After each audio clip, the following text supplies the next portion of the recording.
না, এটা ভালো, খুব ভালো যে ধারাবাহিকতাটা রাখাটা দরকার, প্রথম থেকে বলে আসছি। যে তার অভ্যেসটা রাখা দরকার সেটাও বলে আসছি। এবং যেটা সবথেকে আনন্দ দেয় যে ছেলেদেরকে যেটা বলা হয় সেটা ওরা মাঠে পুরো হোল হার্টেডলি করার চেষ্টা করে, তো কৃতিত্ব ওদেরই।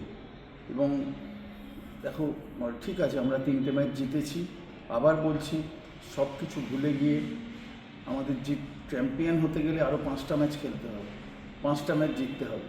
তো সবে শুরু করেছি আমরা, আরও ধৈর্য রাখতে হবে, আরও বেশি মনোসংযোগ। ডিফেন্স, গোলকিপার, মিডফিল্ডার সকলে, এটা আমরা কৃতিত্ব দিই গোলকিপার, ডিফেন্স, কিন্তু টোটাল আমরা যখন ডিফেন্স করছি তখন খেলা যদি কেউ দেখে থাকে, টোটাল সবাই মিলে রক্ষণ সামলাচ্ছি, আবার যখন আক্রমণে যাচ্ছি যত বেশি সম্ভব আমরা আক্রমণে যাচ্ছি, যাই করি আমরা একসাথে করি।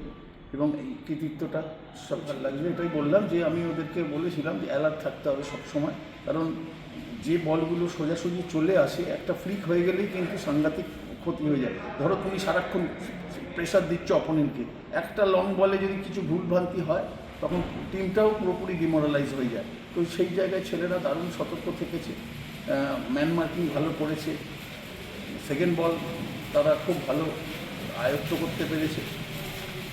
Good, very good performance. Thank you sir.